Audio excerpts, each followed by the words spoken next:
ಮಳೆಗಾಲದಲ್ಲಿ ಕಡಲಿನ ಅಲೆಗಳು ಭೀಕರವಾಗಿರುತ್ತೆ. ಈ ಭೀಕರ ಅಲೆಗಳನ್ನ ಸೀಳ್ಕೊಂಡು ಹೋಗೋ ದೋಣಿಗಳನ್ನ ನೋಡೋದೇ ಒಂದು ರೀತಿ ಭಯಾನಕ ಅನುಭವ.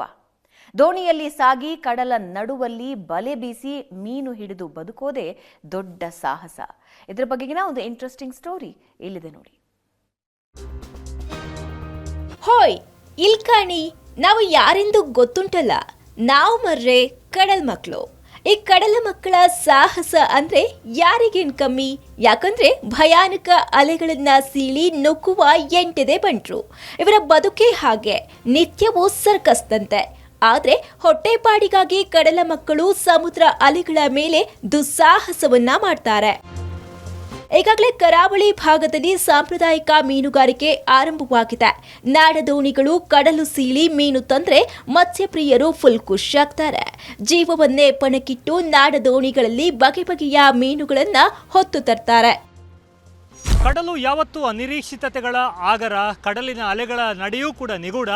ಈ ಕಡಲಿನಲ್ಲಿ ಮೀನಿನ ಹೆಜ್ಜೆ ಗುರುತುಗಳನ್ನು ಬೆನ್ನು ಹತ್ತುವಂತಹ ಮೀನುಗಾರರದ್ದು ನಿಜಕ್ಕೂ ಒಂದು ಸಾಹಸದ ಬದುಕು.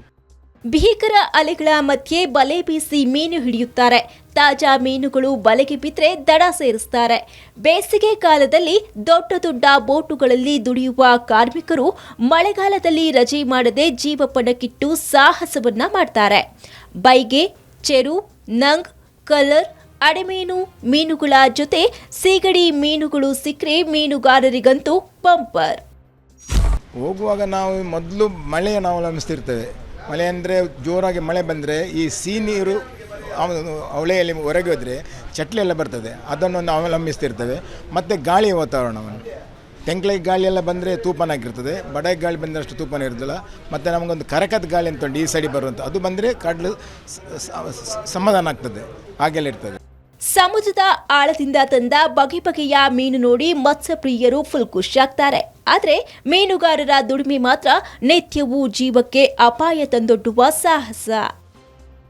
ಇದು ಕೇವಲ ಸಾಹಸ ಮಾತ್ರ ಅಲ್ಲ, ಅಪಾಯಕಾರಿಯೂ ಹೌದು. ಈ ಬಾರಿಯ ಈ ಸಾಲಿನ ಮೀನುಗಾರರಿಗೆ ಲಾಭದಾಯಕವಾಗಿರಲಿ ಅನ್ನುವಂಥದ್ದು ನಮ್ಮ ಆಶಯ ಕೂಡ. ಉಡುಪಿಯಿಂದ ಕ್ಯಾಮ್ರಾಮನ್ ಹರೀಶ್ ಜೊತೆಗೆ ಶಶಿಧರ ಮಾಸ್ತಿಬೈಲು, ಏಷ್ಯಾನೆಟ್ ಸುವರ್ಣ ನ್ಯೂಸ್.